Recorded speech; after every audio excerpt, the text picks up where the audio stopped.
Pour moi, l'empire, c'est pas, d'abord, j'ai pas une vision négative du mot empire. Oui, oui. Un empire, c'est justement ce qui englobe des choses extrêmement diverses sous une seule et même autorité, si vous voulez. Hein. Les grands empires, que ce soit l'Empire ottoman, l'Empire d'Autriche-Hongrie, ce sont des empires extrêmement hétérogènes. Mais- Donc, comme on a constaté qu'il y avait une hétérogénéité, et on ne peut pas se dire que, je vais peut-être aller trop loin, mais peut-être que c'est Hutin lui-même qui a instauré que tous ces sujets étaient reliés quelque part. Comme si c'était un roi, vous savez, c'est comme le fameux l'empereur d'Autriche-Hongrie qui était le roi d'une grande diversité de nations et de langues.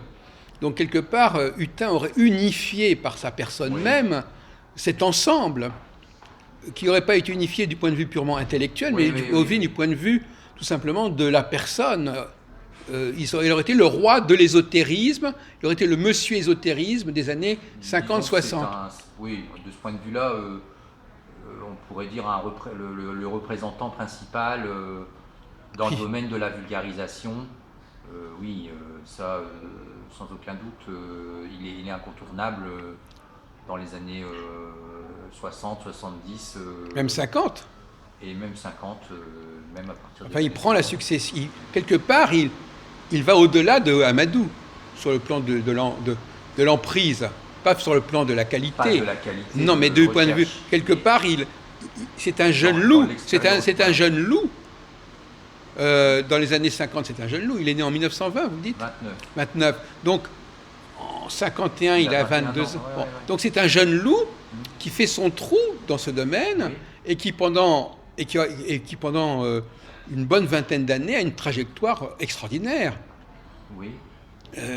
C'est une success story, quelque part, hein, jusqu'à un certain moment. Non, mais sans connaître la fin. Le problème, c'est que, voilà, je pense qu'on faisait, à un moment donné, on faisait quand même plus appel à lui que lui ne... Ah ben ça, c'est aussi intéressant, parce que c'est quand même la preuve que lui ne maîtrisait les choses. Oui, mais enfin, c'est aussi... étant donné qu'il avait justement une certaine popularité, ou qu'il s'était fait un nom dans le domaine, quand on avait la signature de Serge Hutin dans sa revue, ou qu'on avait Serge Hutin comme invité conférencier, même si moi j'ai des enregistrements de conférences de Serge Hutin, en tant que conférencier, il n'était pas très convaincant. Il était quand même un peu parfois pas très comment je veux dire, pas très bon orateur. Enfin, oui. Il lisait parfois son texte. Je crois me souvenir, oui. Ça faisait pas forcément toujours quelque chose de très vivant. Oui. Il était finalement plus littéraire à écrire, à travailler parce qu'en fait, il y avait ce recyclage aussi chez Serge Hutin entre les planches qu'il donnait en loge, les conférences qu'il donnait... C'était quelqu'un, il avait une organisation. Oui, il était bien organisé. Il y avait des... Il savait gérer il recyclait, comme vous dites. Oui. Il y avait des articles qui étaient republiés plusieurs fois dans différentes revues. C'est quand même un esprit ingénieux, organisé. Le problème, c'est que je ne sais pas si c'était lié à de l'ingéniosité, mais il avait besoin de subvenir à ses besoins. Oui, mais l'ingéniosité n'est pas en contradiction avec le fait d'avoir besoin de vivre. Et le problème, c'est qu'il était toujours à courir derrière quelques sous. Oui, on peut dire ça comme Balzac. Non, mais je veux dire, il y a des exemples comme ça même un Balzac aussi a été tenaillé par les dettes, etc. Mais il a quand même fait une œuvre. Mais on peut pas. Alors bon, je sais que vous introduisez là une nuance. Bon, est-ce qu'il est allé vers les éditeurs? Est-ce que les éditeurs sont allés vers lui? À un moment donné, s'il y a un cercle heureux, c'est-à-dire que voilà, ça va dans les sens. Il aurait fallu retrouver sa correspondance. Il aurait fallu voir s'il avait écrit, comment est-ce qu'il avait été... La correspondance de Hutin serait très heureuse pour répondre à ce genre de questions. Alors, j'ai un certain nombre de lettres auxquelles j'ai pu avoir accès. Il a souvent des problèmes avec les éditeurs. Ah bon? Des délais, de la qualité? Des livres qui doivent paraître finalement, qui ne paraissent plus. Il y en a qui ne sont pas parus finalement? Il a du mal à faire publier. Oui. Mais il voulait à tout prix quand même que chacun... Il souhaitait que chaque livre qu'il avait chaque ouvrage qu'il avait écrit soit publié, Oui, d'une manière ou d'une autre. oui, Il partait du principe que du moment qu'il écrivait quelque chose, il fallait que ça paraisse. Oui. Voilà. Donc vous voyez bien que il devait chercher l'éditeur. Oui, il devait chercher. Donc on n'était pas allé on n'allait pas vers lui. Il se plaint parfois que il est allé vers tel éditeur, par exemple Voilà. Hachette. Non mais vous me disiez que souvent on est allé vers lui. Et qu'il s'est fait, voilà, que. Oui, mais vous dites qu'on est allé vers lui. On l'a sollicité. Oui, non, je ne dis pas que. Oui, non, pas forcément de la part d'éditeurs, des revues peut-être. Bon, peut-être, mais bon. Enfin, non, il semble. On ne connaît pas bien. Moi, ça m'intéresse cet aspect-là, je dois vous avouer. Oui. Mais à mon avis, le fait est que il a eu un rayonnement, il a eu une importance assez, qu'il faudrait comparer, en effet, avec la production et la qualité de la production. Mais enfin, il a englobé sous son magistère un grand nombre de sujets, un grand nombre d'éditeurs, un grand nombre de revues. Alors, un grand nombre de sujets et toute une partie de Hutin dont on n'a pas encore parlé, Oui, qui est l'aspect littéraire. voilà, d'accord. Alors, simplement je mentionne parce que il faudrait quand même... voilà, j'en ai pas ramené des anciens qui sont bleus. Mais la revue Point de vue initiatique, qui est la revue de la Grande Loge de France. Et ça, c'était c'était côté littéraire, c'est ça? Non. Avant de passer à l'aspect littéraire, c'est parce que... Oui, ça vous êtes tombé dessus. Oui. Donc ça, elle a encore évolué, je pense, d'ailleurs, de présentation. Mais il y avait eu un colloque qui lui avait été consacré à qui? À Serge Hutin. Ah oui, carrément. À l'initiative de Patrick Négrier. Donc avec des contributions justement de Robert Amadou. Ah oui, en quelle année celle? Alors juste en 99, donc après sa mort. Après sa mort, oui. D'accord. Donc il y a eu une présence posthume de Hutin. Est-ce qu'on peut dire que depuis 17 ans, Hutin est toujours là? Alors il y a quelques ouvrages qui ont été en dehors de l'ouvrage en dehors de l'ouvrage des Rosicruciens sur l'ésotérisme de l'histoire.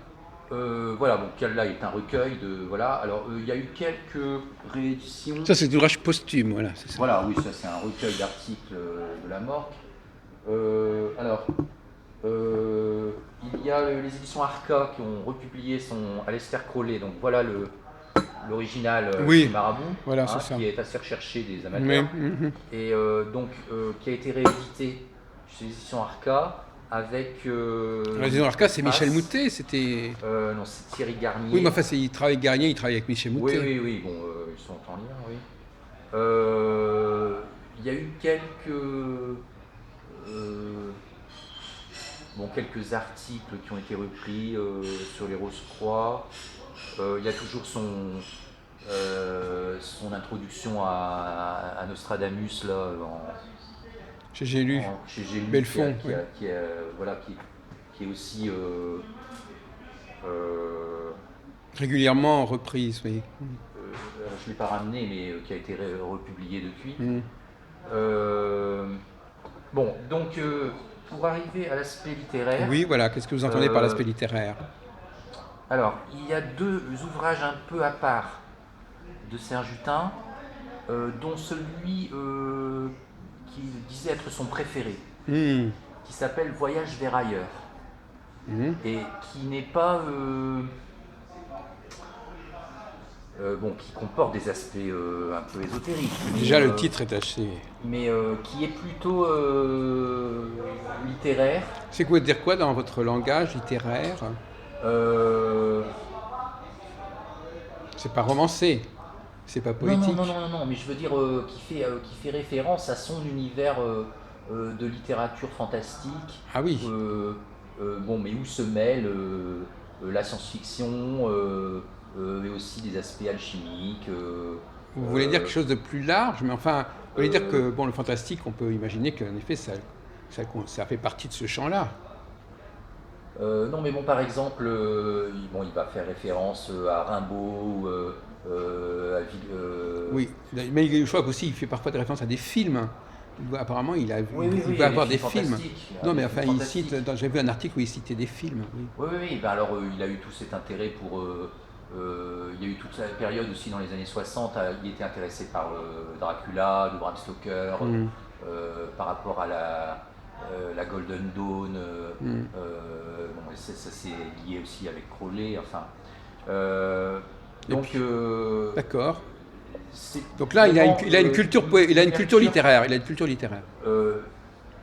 Littéraire, mais bon, par exemple, aux éditions de la Colombe, il avait fait une préface à un roman de Gustave Meyrink. Je crois que c'est le moine de l'Occident.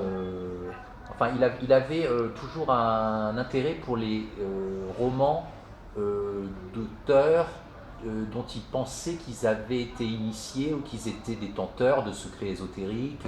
Oui. Voilà, donc il a cherché aussi par l'aspect littéraire ces secrets. Et cet autre recueil aussi, Tous les secrets sont en nous, chez Dervy, alors qui reprend également des articles qui ont été publiés dans différentes revues. Mais par exemple, on a Isis de Villiers de l'Isle-Adam. Donc là, il parle aussi d'initiation tantrique chez Villiers de l'Isle-Adam. Le grand secret de l'Ève future. Donc Villiers de l'Isle-Adam était un auteur qui l'intéressait particulièrement. L'expérience spirituelle d'Arthur Rimbaud. Donc là, il parle aussi de tantrisme chez Rimbaud. Surtout Gérard de Nerval. Gérard de Nerval, qui était une passion commune avec Claude Seignol, en particulier par rapport au quartier la Tour Saint-Jacques et de l'église Saint-Méry. Zanoni de Bulwer-Lytton. Oui, il en parle là-dedans aussi. Enfin, on retrouve donc là, il y a pas mal, donc, le Dracula, donc Bram Stoker. La quête initiatique de l'immortalité chez Gustave Meyrink. Le secret de Lovecraft, il était très intéressé par Lovecraft. Oui, sûrement. Mais vous voyez, excusez-moi, quelle est la différence que vous placez entre ce que vous appelez le champ littéraire et où est cette frontière entre son œuvre en général et ce côté littéraire? Pourquoi ça n'en ferait pas partie à proprement parler? Non, mais ça en fait partie. Quel est le distinguo que vous voulez introduire, Marc Lalvé? Le distinguo que je veux introduire, c'est que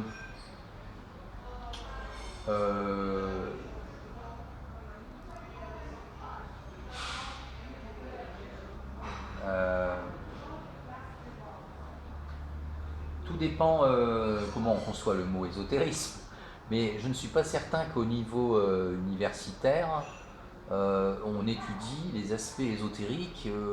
Enfin, si, il y a eu des colloques, il y a quelques colloques qui traitent des rapports entre littérature et ésotérisme. Il y a eu des ouvrages sur différents auteurs. Alors, littérature, c'est quoi littérature? Vous voulez dire que quand quelqu'un, au lieu de se référer à des textes précis, les invente, par exemple, c'est ça, comme Lovecraft, qui crée je veux dire l'influence dans la production, des choses ésotériques, des contenus ésotériques dans des productions littéraires. Oui, je comprends, mais en même temps, ces productions littéraires... Donc des choses initiatiques qui sont diffusées, qui sont à travers des romans. Oui. Et ça passionnait beaucoup Hutin. C'est ça, le roman initiatique. Le roman initiatique. Oui. Mais si vous voulez... l'ésotérisme comme un thème littéraire. Il y a un double sens, pas que dans l'histoire du roman qui initie le héros, mais le contenu caché initiatique du roman. D'accord. Qui n'est pas proprement visible au premier abord. Si on ne connaît pas bien justement l'auteur et ses liens avec... par exemple, il y a des gens comme Jean Richer qui ont écrit des choses intéressantes. Voilà, oui, Jean Richer, tout à fait. Oui, Victor Hugo, des aspects... oui, c'est certain que du point de vue académique, c'est tout à fait intéressant d'étudier l'aspect ésotérique de tel et tel, l'inspiration ésotérique chez tel et tel auteur. James Dauphiné aussi, des gens comme ça. Alors donc, justement, Horizon du Fantastique, il a... Voilà. Alors donc ça, c'est les premiers numéros qui sont plus petits. particulier aussi, il était sensible pas qu'à la littérature, mais aussi aux arts et à la peinture fantastique. Oui. Donc les aspects ésotériques aussi dans la peinture. À Blake, je sais pas, je pense. Voilà, oui, Blake, mais aussi dans le surréalisme. Donc ici, avec certaines thématiques, voilà, érotisme, ici démons de la nuit. Donc voilà, un numéro sur l'astrologie. Ah mais celui-là, je le connais bien, oui. Je sais pas, il a écrit dessus dans ce numéro, oui. Si je l'ai pris, il doit y avoir un petit article. Et sur quoi il a écrit? Alors,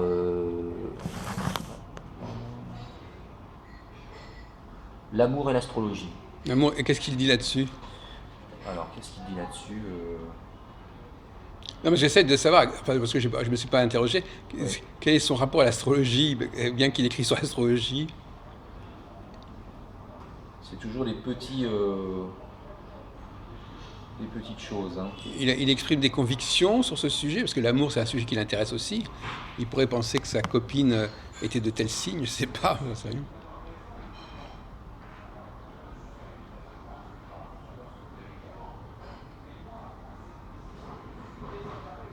Ça m'a pas l'air fort profond. Hein. Non.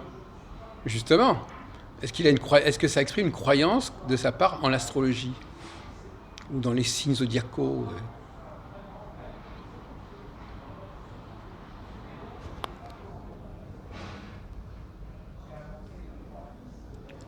Qu'est-ce qu'il dit alors?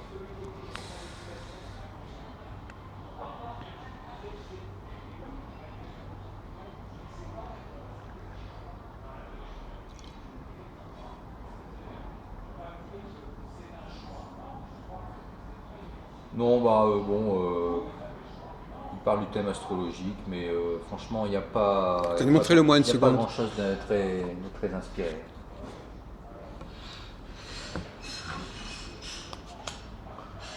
Je pense pas que ça jouait un rôle pour lui, les signes astrologiques dans les rencontres amoureuses. Moi, je crois au contraire qu'il il exprime dans ce texte une certaine conviction.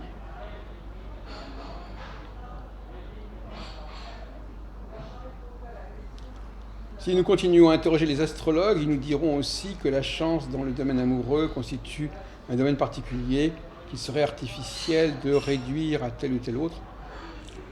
Alors, certes, non, il s'agit en fait de quelque chose tout à fait réductible à n'importe quelle autre combinaison financière. Il est contesté comme toutes les activités humaines. Un bon astrologue devrait être capable de déceler d'emblée, par exemple, la sensualité et l'érotisme dans leurs diverses formes, tant normales que déviées. Il serait fort instructif, pensons-nous, de juxtaposer les thèmes de personnalités célèbres pour le rôle, disons, déchaîné que par l'érotisme.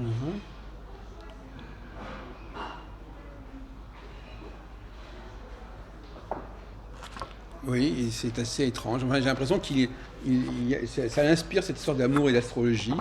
Voilà. Alors, qu'est-ce que vous avez d'autre? Non, j'ai encore un livre dont on n'a pas parlé, Théosophie à la recherche de Dieu. Oui, chez Dangle, justement. Voilà, oui. ça reprend toujours un petit peu, je dirais, un peu ces conceptions spirituelles, à savoir cette recherche, à mon avis, gnostique, voilà, d'un salut par la connaissance. Parce que vous étiez en train tout à l'heure de me parler des croyances, vous savez, vous Oui. vous interrompu. Oui, oui. La spiritualité, quelle était la spiritualité de Serge Hutin? Oui, oui. Bien, je pense que, voilà, sur un fond d'éducation catholique, dont il s'est assez vite détaché, il s'est tourné, et c'est pour ça, à mon avis, que l'alchimie, l'hermétisme, la théosophie ont joué un rôle si important parce que finalement, qu'est-ce qui relie tous ces thèmes? Si on essaie de regarder un petit peu, enfin moi, c'est ce qui m'apparaît. Le rosicrucianisme, l'alchimie, la franc-maçonnerie, la théosophie, son ouvrage sur les gnostiques,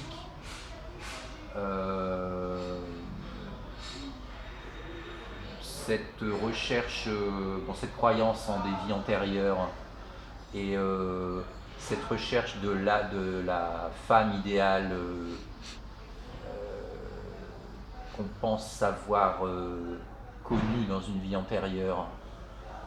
Alors là, il y a un roman important qui a joué un rôle pour lui, c'est le roman Elle de Henry Rider Haggard, qui est un Anglais qui avait justement des conceptions théosophiques.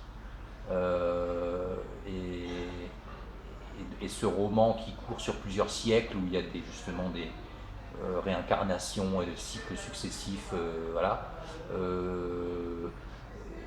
Et ça, je pense que ça a beaucoup influencé Hutin dans sa conception à la fois spirituelle et affective.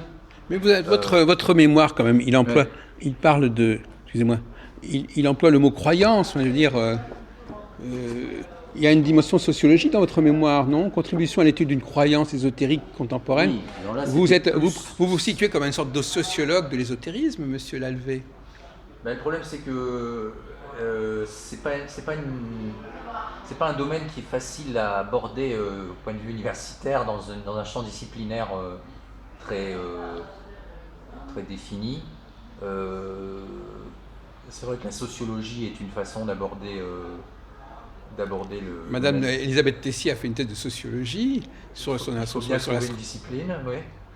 En 2001. Bon, mais moi, j'étais pas dans la même année d'ailleurs que votre mémoire. Oui. Mais bon, là, c'était en termes, oui, effectivement, de croyance au sens sociologique du terme, que plutôt croyance spirituelle. Alors, est-ce que c'est... Donc, vous étiez en train de m'expliquer que tout cet ensemble-là relevait d'une attente... Bon, eh bien, moi, je pense que Serge Hutin... voilà, et fait partie incarne de ce courant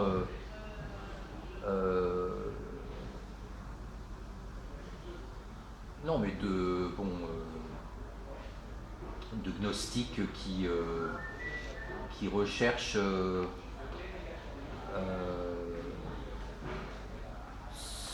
ce salut par une... On voit bien tout son parcours intellectuel. Il n'a fait que essayer de découvrir les secrets et les mystères du monde, d'essayer de les connaître, d'une certaine façon on a peut-être pu lui reprocher, pour certains ésotéristes, de les vulgariser, puisque en les vulgarisant, on les trahit peut-être, on les transforme, Est-ce que vous êtes sérieux quand vous dites ça? Vous voulez dire que dans la production de Hutin, il y aurait des choses qui n'avaient jamais été dévoilées avant lui? Vous voulez dire qu'il est le premier à vulgariser certains sujets? Non, je ne dis pas le premier. Non, je ne dis pas le premier. Mais peut-être que sur l'ensemble, parce qu'en fin de compte, la question, c'est sur l'ensemble de son œuvre, oui. Quelles sont les contributions les plus remarquables où son rôle est de découvreur, de chercheur, est le plus frappant et le plus significatif? Quand nous écoutons, on a l'impression que c'est à peu près la même chose. De toute façon, si vous voulez, moi, par rapport à ce que je connais maintenant, et voilà, par exemple sur l'alchimie, il y a maintenant des chercheurs à l'origine de Sylvain Maton, voilà. Didier Kahn, voilà, Franck Greiner, Bernard Joly, voilà, qui étudient cette littérature alchimique et l'histoire de l'alchimie d'un point de vue qui n'a plus rien à voir avec Serge Hutin. C'est ici qu'il y a un café Fudan à 6h? Oui, à côté. Ah, à côté, merci. Donc je ne suis pas certain que. Mais est-ce qu'il aurait ouvert la voie? Parce que parfois les pionniers sont dépassés par leurs disciples, mais il a peut-être. N'était pas forcément l'approche. Je vais vous poser sa conception alchimique était sans doute.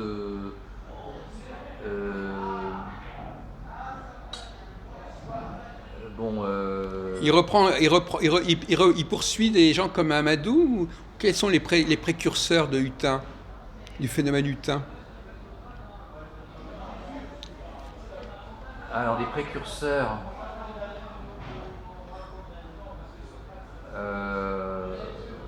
Si on remonte aux premières moitiés du XXe. Il y a Figuier, je sais pas, il y a des gens comme ça. Oui, bon, Figuier avait écrit sur les alchimistes, mais. Oui, en tant que vulgarisateur. Non, bon, on peut dire que quand même le grand. Et dans ce cas-là.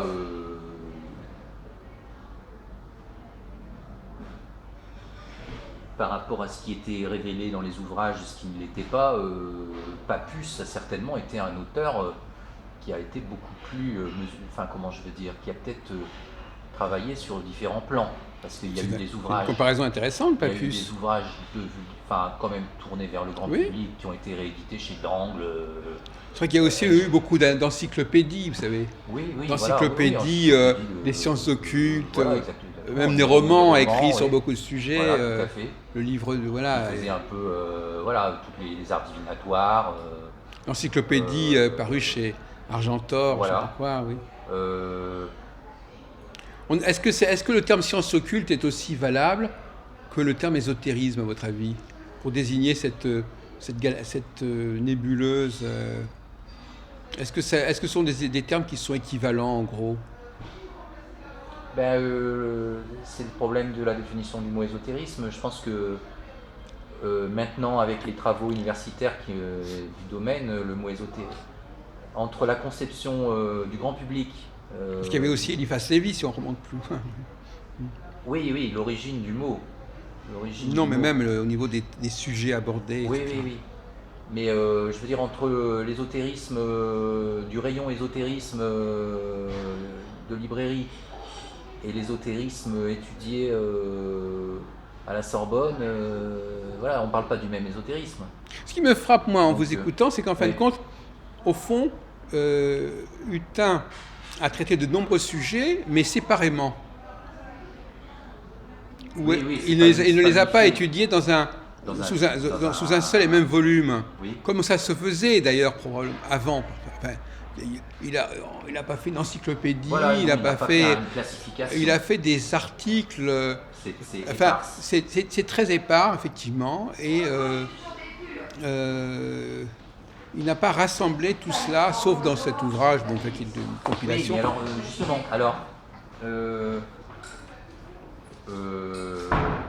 je conclurai sur cet ouvrage-là, mais je vous montre donc des revues qui sont peu courantes. Ah bon, allez-y. Le Jardin sidéral. Je suis certain que vous n'avez jamais entendu parler du Jardin sidéral. Non, je dois vous reconnaître. C'était des tout petits tirages, donc des fanzines littéraires, de poésie. Et là, il écrit. Alors, on voit son nom ici, Serge Hutin. Ouais. On voit Jean-Pierre Klein. On voit Jacqueline Osterhatz, donc plutôt dans le domaine de la science-fiction. Alors je me souviens plus Marcel Batin. Alors donc Hutin, toujours dans ses petites revues, avec des petits articles sur le fantastique, les aspects justement des fois sur Lovecraft. Est-ce qu'il n'aurait pas commencé par là? Non, c'est des années 60, non, il n'a pas commencé par là, parce que ça, c'est dans les années 60. Oui, d'accord. Non. Ça a accompagné il pouvait aussi bien publier un article dans Atlantis que dans un fanzine de science-fiction. Alors ça c'est le fanzine Ailleurs. Alors c'est Pierre Versins. Alors il y a des formats allongés comme ceci. Oui, oui. Alors par exemple la science-fiction et l'art contemporain, pour Serge Hutin. Alors tirage 222 exemplaires. Donc effectivement c'est pas évident à trouver aujourd'hui. Ailleurs, donc voyage vers ailleurs. Hein. Oui, toujours. Alors les expositions, parce qu'il donnait souvent des comptes rendus, non seulement des livres, mais des expositions. Comme il allait voir les expositions à Paris, mais toujours d'art fantastique, surréaliste. Bon, donc la revue Ailleurs, qui a connu un format ensuite plus classique comme ça, et qui a connu ensuite un format également plus grand. Ouais. Donc ça c'est Pierre Versins qui l'a pas mal lancé aussi dans ses fanzines. Je vous montre encore bon, toujours le Jardin sidéral, donc toujours des petits articles de Serge Hutin. C'est une petite revue belge briolée, donc il était assez introduit en Belgique. Voilà, bon, Serge Hutin, on voit Thomas Owen, Claude Seignol, donc là c'est un petit peu son gros lien à Seignol et la Belgique. Ouais. Alors, une revue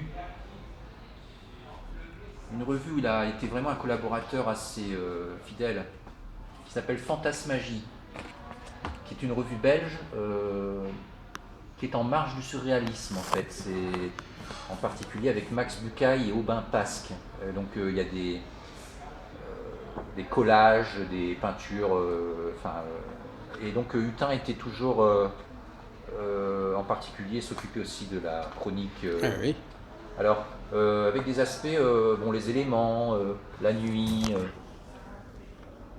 Alors la collection complète de Fantasmagie, c'est pas courant, parce qu'il y a une quarantaine de numéros et oui, c'est en couleur, c'est joli. C'est recherché par les amateurs. Oui. Regardez, Entretien sur les lettres et les arts, Max Bucaille et le magicien. Donc en fait, il s'intéresse aussi à ces peintres ou ces artistes. Là, il avait donné une contribution dans la Tour de Feu sur un numéro consacré à Antonin Artaud. Serge Hutin. Alors, qu'est-ce qu'il avait écrit sur Antonin Artaud? Artaud et les doctrines ésotériques. C'est en quelle année ça c'était? Alors, ça c'est en 1971. Ah oui, d'accord. Et je crois que ça a été réédité d'ailleurs, et je crois qu'il y a une réédition. Encore d'autres fanzines, nocturnes, insolites de la science-fiction. Alors, un fanzine très culte pour beaucoup d'amateurs, Lunatique en science-fiction. Alors c'est pareil, c'est le seul auteur qui n'écrivait pas de nouvelles de science-fiction, mais qui était publié dans Lunatique, parce qu'il faisait toujours ces petits articles science-fiction et ésotérisme, ou littérature fantastique et ésotérisme. Donc on prenait ces petits articles. Alors dans ces revues-là, il y a par exemple des textes sur Lovecraft. Il y a une sorte de volonté d'omniprésence chez Hutin, on dirait. C'est une sorte de syndrome de l'omniprésence. Il veut être partout, il veut pas qu'on l'oublie, il veut pas être rejeté, il veut être partout. C'est l'homme omniprésent dont la soif d'omniprésence n'est jamais assouvie. Mais moi je pense que c'était plus un besoin. Oui, je sais, mais tout de même. Il aimait ces domaines. Donc, parce que ça, c'était pas des domaines, ça lui rapportait rien, ces articles. Oui, ça devait pas lui rapporter grand-chose. Voilà. Alors, Nyarlathotep, encore un fanzine de science-fiction avec Lovecraft. Mercury, alors ça c'est j'oublie son nom, Jean-Pierre Fontana. Encore des numéros de Lunatique.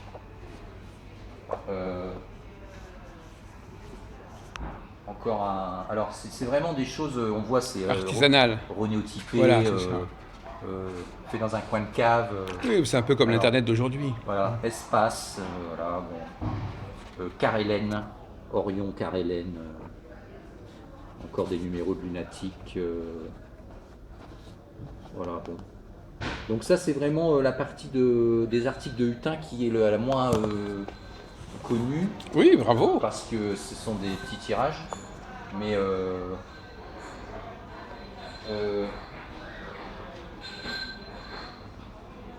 alors encore une revue que j'avais, là c'est pas littéraire mais que j'ai oublié tout à l'heure. Oui, oui. On avait parlé de la Voix solaire, mais il y a aussi la revue Soleil. Et là on retrouve c'est peut-être aussi Jean de Foucault.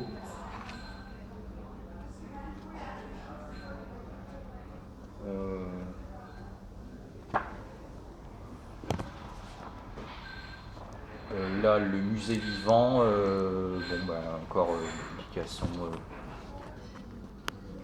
où on retrouve le nom de Serge Hutin. C'est très impressionnant tout ça, franchement. Alors, voilà la revue belge, le Gonfanon Bocéan.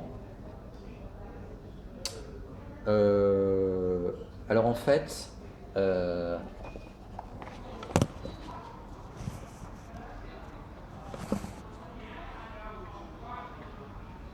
voilà, la quête de... Voilà, c'est de quelle année ça? Ah bah ça c'est publié après sa mort, ça c'est... Pas forcément. Alors c'est de quelle année? C'est de début 98. Oui, au lendemain de sa mort. Peu de temps après sa mort, oui. Alors donc effectivement, Hutin, le prophète de l'an 2000, c'est ça? Donc que nous préparent les gouvernants invisibles pour l'an 2000. Donc voilà le texte de la conférence qu'il aurait dû donner. Et oui, c'est ça, vous l'avez retrouvé, voilà. C'est ça. Est-ce que ça aurait changé votre vie de l'avoir entendu cette conférence?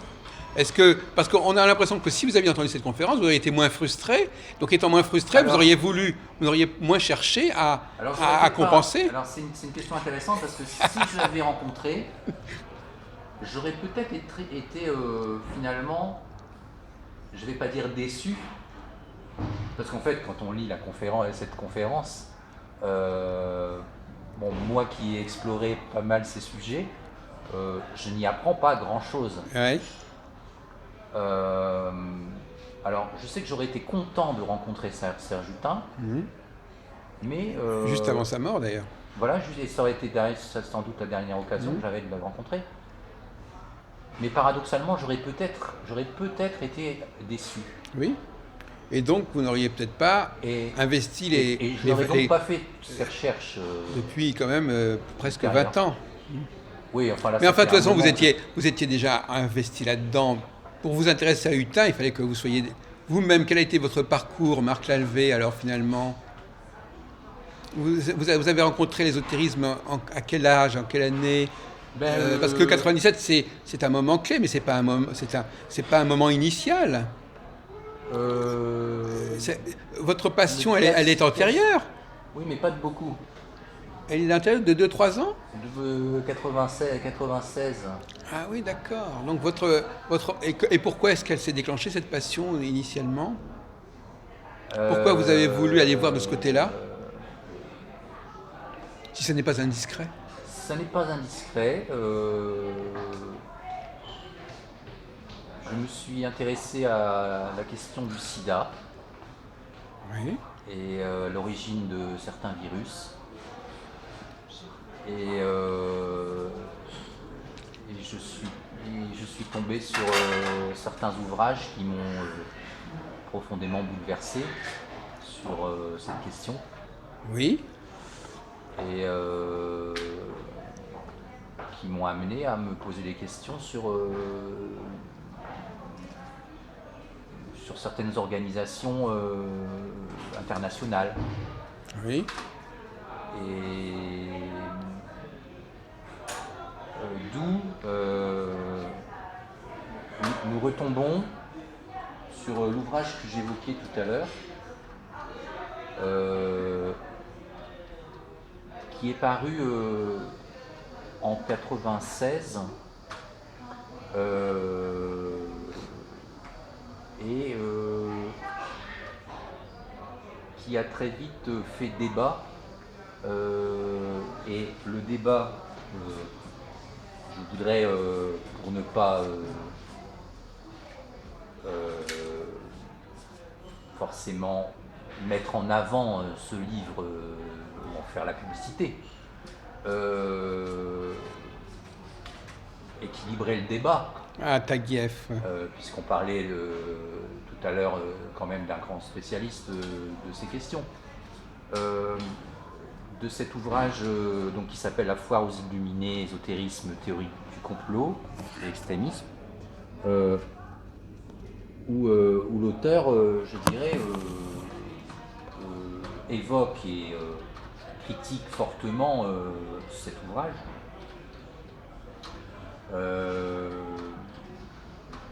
Et voilà, le débat est là, quoi, sur la question de l'existence de sociétés secrètes, de leur rôle dans l'histoire et de l'influence aussi de certains groupements toujours actuels qui sont plus ou moins mis à jour, mais qui sont toujours, je veux dire, le débat est toujours posé de façon peu objective, dans le sens où ça devient très vite politique, entre des questions d'extrême droite, antisémitisme, etc. Alors qu'objectivement, on peut retracer l'influence de certains mouvements sur l'histoire contemporaine sans être ni de droite ni de gauche. C'est pas une question ni de... Donc, pour nous résumer, vous étiez marqué par cette rencontre, c'est par ce biais des sociétés secrètes que vous êtes entré dans l'ésotérisme. Enfin. Donc c'est par cet intérêt pour les sociétés secrètes que je me suis intéressé à Serge Hutin. Mais alors, ce que je ne comprends pas... C'est pour ça que cette conférence, oui. Étant donné que j'étais déjà interpellé par la notion de gouvernant invisible, cette conférence m'intéressait particulièrement. Mais pourquoi, par la suite, avez-vous élargi votre recherche à l'ensemble de la production de Hutin et pas uniquement au thème des gouvernants invisibles? C'est-à-dire que Hutin, à partir du moment... Oui, il est tellement... oui, j'aurais pu m'intéresser qu'à l'aspect société secrète, mais... oui, alors pourquoi c'est devenu une affaire personnelle? J'avoue d'ailleurs que je n'adhère pas... autant j'adhère à certaines idées de Hutin. Est-ce que ça relève purement et simplement de la bibliophilie et pas réellement de l'intérêt pour l'œuvre? C'est intéressant parce que le thème qu'on va aborder tout à l'heure, oui. Le médium et le message, oui. C'est un peu ça. C'est-à-dire qu'en fin de compte, au fond, vous en faites un objet de collection. C'est-à-dire qu'à partir du moment où j'ai voulu, moi, écrire une biographie de Hutin, il fallait quand même que je... Une biographie de Hutin? Quand est-ce que ça s'est déclenché, cette idée de biographie de Hutin? C'est lié à votre mémoire ou c'est par la suite? Oui, c'est lié à mon mémoire, oui. Parce que dans mon mémoire, j'ai une partie qui concerne la vie de Serge Hutin. C'est ça. Donc vous l'avez fait pour des raisons académiques, vous avez trouvé... J'ai commencé à recueillir des documents sur lui, oui. Et par la suite, j'ai continué à en accumuler. Ah oui, voilà, c'est ça. Ouais. Oui. Mais il est un fait que les ouvrages sur le tantrisme ou sa thèse sur Henri More, c'est pas ça qui va me passionner. Oui. Par contre... Alors vous-même, est-ce que vous avez approfondi, en dehors de Hutin, vous avez avancé dans cette recherche sur les gouvernants invisibles? Et puis j'ai toujours pas compris le rapport entre le gouvernement invisible et le sida. Excusez-moi, ça m'a échappé. Ah oui, non, mais moi je vous dis comment je suis arrivé à m'intéresser à... Oui, mais justement, j'ai pas compris le lien. Ben, le lien, c'est que... Est-ce que le sida est une invention des extraterrestres ou est-ce que c'est un non, complot alors, contre l'humanité? pas les extraterrestres. Non. Mais est-ce que c'est une sorte de Ce serait- machination contre l'humanité que le sida? Ben, c'est peut-être pas une maladie entièrement naturelle. Oui, Voilà, ça, ah ben voilà, dites-le, parce que moi je connais pas du tout. Je vous renvoie, si j'ai l'occasion, là, à un ouvrage de Léonard Horowitz qui s'appelle La guerre des virus, D'accord. sida et Ebola, Voilà.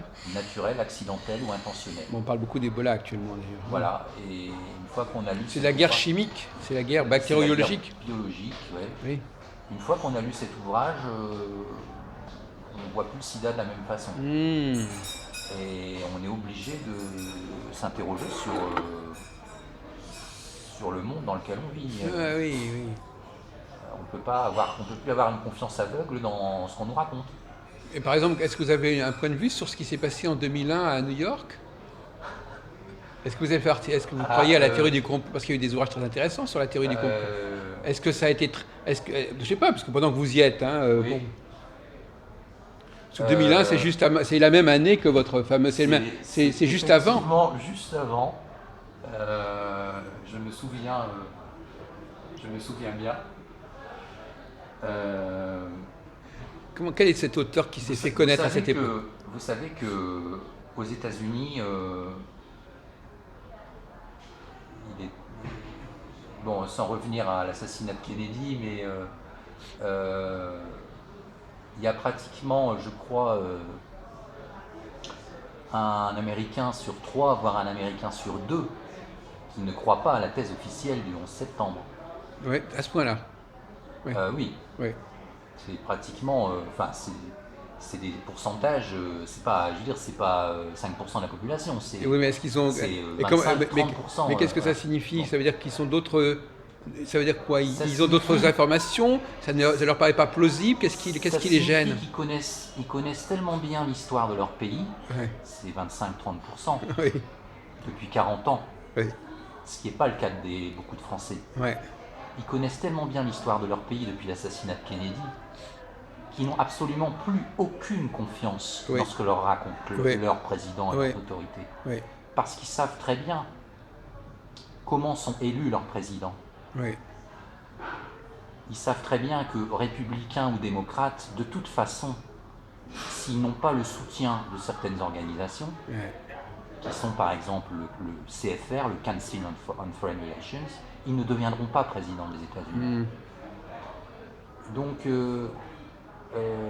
à partir du moment où ils savent déjà qu'il y a tellement de mensonges dans l'histoire américaine, qui sont toujours niés par...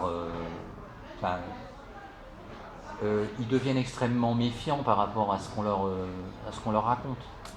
Alors moi, je n'ai pas la science infuse.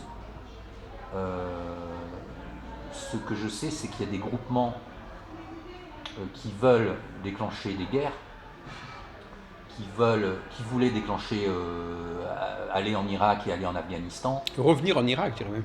Voilà, revenir après la première, oui. Et il se trouve qu'après le 11 septembre, c'est ce qu'ils ont fait. Oui. Donc ça tombe bien par rapport à ce qu'ils avaient envie de faire. Oui, c'est vrai. Alors maintenant, est-ce qu'on a utilisé Vous voyez, le problème de ces organisations... Vous voulez dire qu'on les a on les a laissés faire, en fin de compte? On a laissé faire les terroristes? Il est très intéressant de savoir comment ces mouvements se créent. C'est Al-Qaïda, Il y a peut-être eu des entrées. Par qui ils sont... qui leur donne le feu vert pour les choses, et voilà. Bon, alors moi je ne sais pas, mais une des thèses de Hutin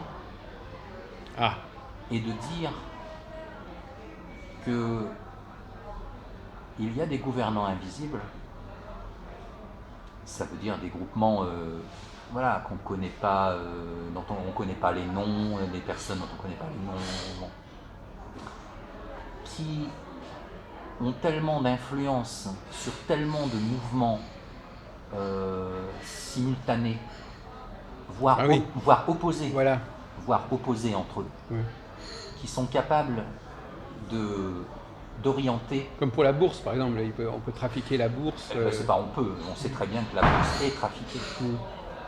Encore récemment, il est révélé que les banques centrales achètent des actions.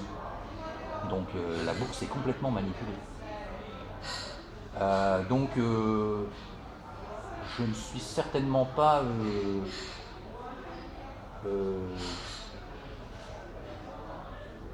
en tout cas à accepter, si vous voulez, les thèses. Parce qu'en fin de compte, si vous voulez, en vous écoutant, je crois qu'en effet, on est face à ce qu'on appelle une contre-culture. C'est une culture de protestation en disant les choses ne se passent pas comme on nous dit qu'elles se passent. Et est-ce que Hutin ne serait pas justement dans cette espèce de mouvance d'insister justement sur tout ce qui est un petit peu rejeté, refoulé, mis sous le boisseau. Et c'est un mouvement de protestation, c'est une forme de protestation contre une lecture officielle, un discours officiel, et on montre que finalement il y a des tas de vérités qui ne sont pas reconnues, même sur le plan scientifique, sur le plan factuel. Oui, même médical ou même dans certains domaines. Voilà, donc il y a, c'est ça, ce qu'on appelle une contre-culture, et d'ailleurs en astrologie on est en plein dans la contre-culture. Officielle, il y a...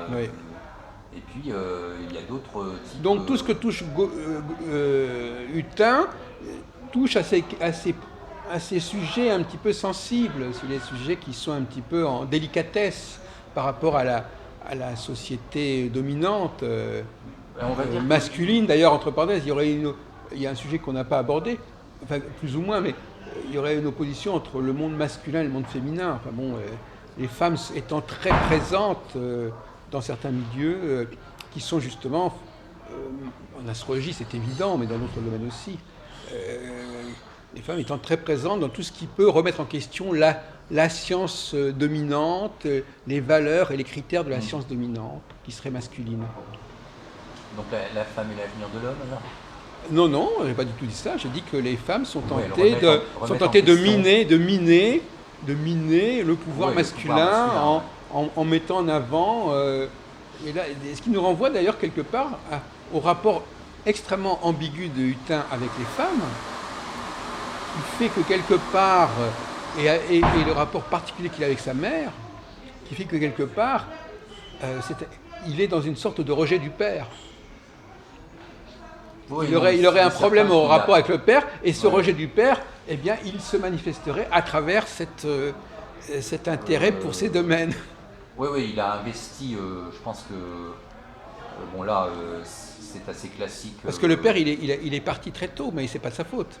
Oui, non, enfin je ne connais pas il est absent. Voilà, il a perdu son père en 12 ans. Donc, à mon avis, il y a aussi la question de l'homosexualité qui existe. On a plus, moi, évoqué une question un peu pas d'impuissance, mais disons peut-être de manque d'appétit sexuel.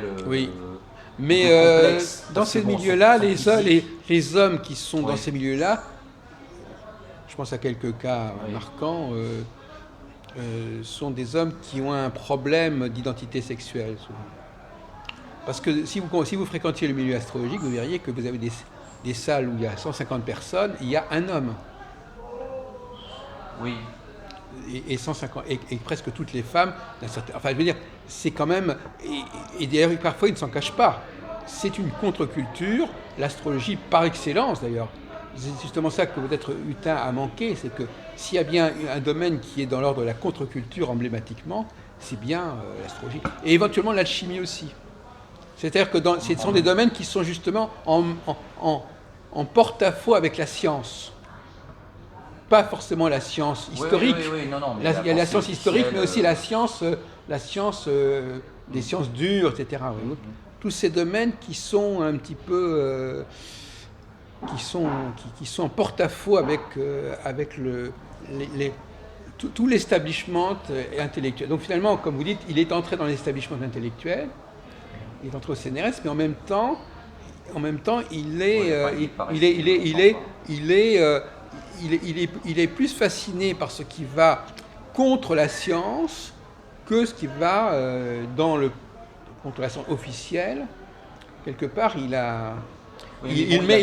met son talent, il a été formé par le milieu scientifique et académique, et il met son talent pour faire pièce quelque part à ce domaine. Oui, mais de toute façon, il avait un tempérament plus littéraire et rêveur que scientifique. Hein. Il a fait philo-lettres.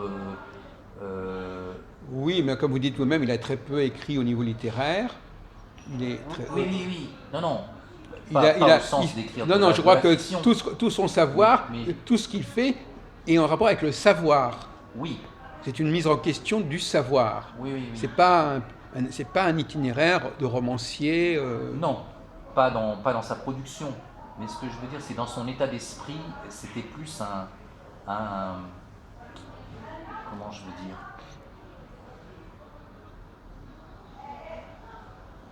C'était plus un esprit marqué par la rêverie et l'imagination que par les sciences exactes.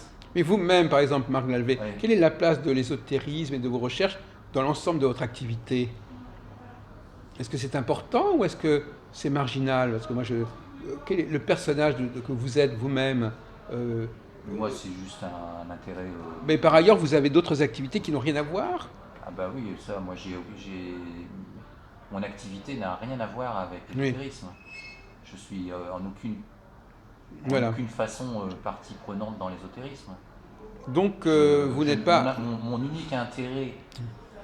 sauf dans le cas, comme vous dites vous-même, de cette méfiance envers ce que dit le pouvoir politique. Ça vient d'un constat personnel. Oui, non, mais je veux dire que c'est comme ça aussi dont il est question. Il est question de miner une certaine confiance qu'on peut accorder à un discours officiel. On pourrait prendre une liste de sujets très longue. Justement, continuez. Dans le domaine du médicament, des vaccins, voilà, les scandales sont à répétition, quoi. Je veux dire, on nous dit ayez confiance, il n'y a pas de problème, et puis au bout de 5-10 ans, on va en justice pour il arrive un moment, les gens n'ont plus confiance, quoi. C'est plus possible. D'ailleurs, Hutin a certainement été perturbé par ce qui est arrivé à sa mère, le fait qu'elle n'ait pas été couverte. Enfin, je veux dire, il y a une protestation, il y a un scandale quelque part. Il était très amer à la fin de sa vie parce que il avait le sentiment d'avoir été dépossédé. Enfin, je sais pas. Oui, c'est ça. Doublement. D'être victime de. Bon, peut-être Est-ce qu'il n'aurait pas pu s'en sortir dans cette histoire de la maladie de sa mère? Le problème, c'est que, comme dit Marie-Madeleine Davy dans le colloque qui était consacré à la Grande Loge de France, le problème, c'est que Serge Hutin, il n'a jamais voulu travailler. Parce que ça, c'est pas un travail, finalement. Si, mais ça n'est pas un travail... il faut s'entendre. Oui, le travail, c'est-à-dire... Il n'a jamais eu un travail... je veux dire, vous avez des auteurs qui publient tout en ayant une autre activité.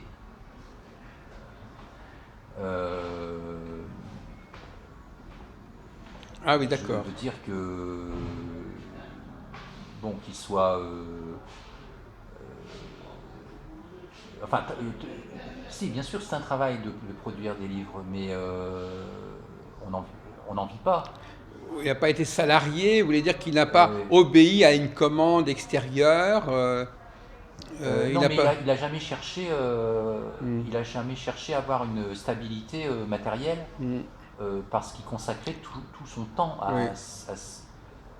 il était pris tout le temps par écrire un article, écrire son prochain livre. Une boulimie d'écriture, Voilà. Mais ça, le problème, c'est que ça a un prix. Ça nourrit pas son homme, forcément. Oui, peut-être. Sauf que là, il a quand même c'est ça qui est le paradoxal, c'est qu'il est arrivé à une certaine réussite dans ce domaine-là, et il aurait pu s'en sortir quand même. Parce que quand même, au moins qu'il y en ait un, s'il y en avait un qui devait s'en sortir dans ce domaine-là, sur le plan financier, en dehors de donner des consultations, bien entendu, c'était Hutin. Oui, mais prenez par exemple Jean-Pierre Bayard. Oui. bon, qui directeur de collection, je sais pas quoi. Enfin. voilà, directeur de collection chez Dangle, bon, qui a un profil quand même assez proche de Hutin, Oui. dans le Il sens accepte où, des contraintes plus nettes, c'est ça, vous voulez dire? ben, il a été, je veux dire, il a été ingénieur au départ. Ah oui. Il a travaillé, voilà, et il a attendu, il a commencé à écrire en étant ingénieur. Oui, alors que Et, lui, il a et- commencé au berceau, Hutin, carrément, à écrire, voilà. oui. Et une fois à la retraite, alors il a écrit, Ah oui, oui. voilà. Bon, ben, forcément, Jean-Pierre Bayard, il n'a pas eu du tout la même fin de vie que Serge Hutin, parce qu'il avait sa retraite d'ingénieur, et puis il avait ses droits d'auteur, voilà, et puis il était directeur de collection. Parce que et vous puis, pensez qu'Hutin, il est mort trop tôt, trop jeune? Il est mort de quoi, il est mort comment? il est mort d'une embolie pulmonaire. Qui a été mal soigné? Qu'est-ce qui s'est passé à votre Non, avis? bon, il avait fait, il était resté, il avait une fracture au bras, il était resté alité, je crois, et puis il a fait une embolie euh, dans la nuit, il me semble, à Toussaint.